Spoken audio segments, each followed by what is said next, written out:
Hello, everybody. This is Gary Matheny again at Liberty Observatory. It is November 2024, and we are heading into the holiday season, Thanksgiving and Christmas. So I hope everyone has a happy holiday season with your family and friends and enjoy good food and good times. The blessings of God are poured forth from the heavenlies, and we live the good life, the blessed life. So today we're going to do another program on questions that have been asked of me. It's mostly geared towards getting a family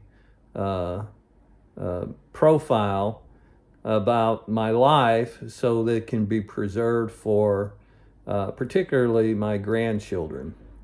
So today's question is, what surprised you when you started your first job? What surprised you when you started your first job?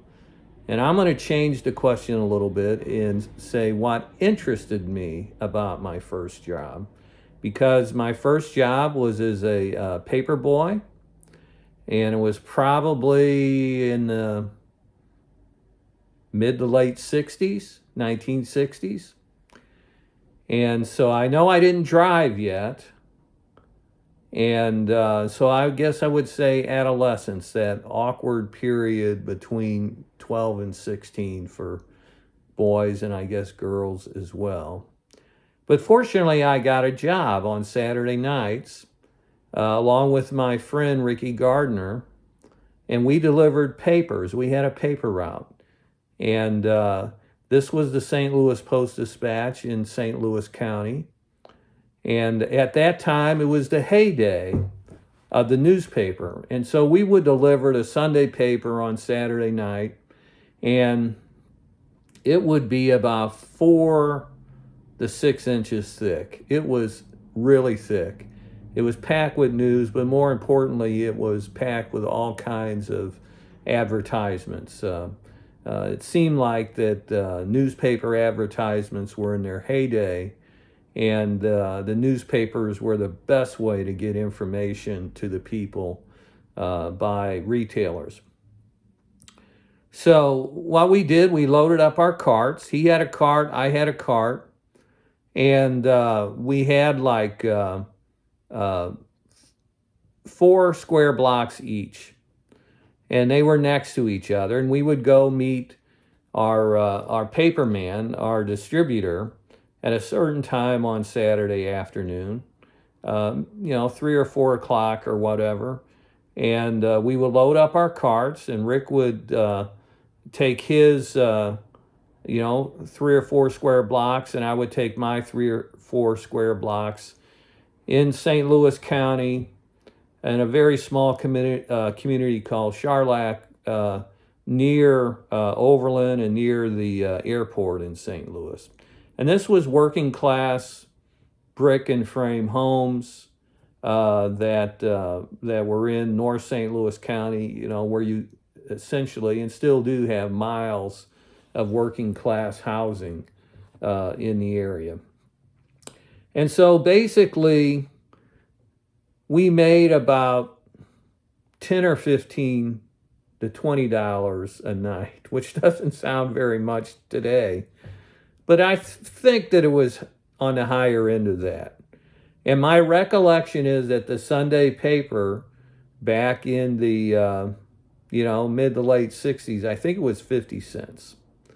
And basically, it could have actually been less. It could have been a quarter. And so it was thick. And it was very popular at the time. Home after home and after home would get that Sunday paper in St. Louis.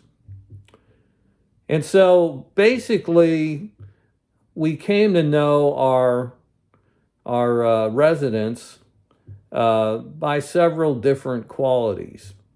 First of all, the good tippers were the most popular. And the best scenario back then, according to my recollection, is that if somebody gave you $1 and told you to keep the change, well, that meant that you either got 75 cents tip or 50-cent tip. Whatever it certainly was very nice tip back then. And we did have some people on the route that would give us $1. And then we also had interesting personalities, people that were a little bit goofy or a little bit strange, a little bit interesting. I'm always kind of attracted to the odd duckling, so to speak. And so it was nice to get to know people in a casual way that were not your run-of-the-mill human beings, so to speak. Nobody ever committed a crime against me. Nobody ever did anything unlawful against me. This was good community people back in the 1960s. Most of the people were law-abiding. Most of the people worked, and most of the people were good neighbors. And so the interesting part to me was the snapshot I had in people's lives. Because you there for a few minutes, sometimes only, a minute, you would knock on the front door, you would have your paper in hand. You knew already who was getting Saturday night papers because they gave you a route with the addresses. And so it was cash and carry, so to speak. In other words, we didn't give people credit. If they were going to buy a paper, they had to pay by cash. And they got the paper delivered there on the spot. And so this snapshot into people's lives, unusual aspects of just a snapshot, was very interesting to me because as a young man, growing up in congestive neighborhoods in working class St. Louis County, I knew the people in my block and maybe another block in each direction. And this paper route was about 4 or 5 blocks away from my house. And so I didn't know hardly anybody, maybe a grade school friend or something like that, but wasn't close to him.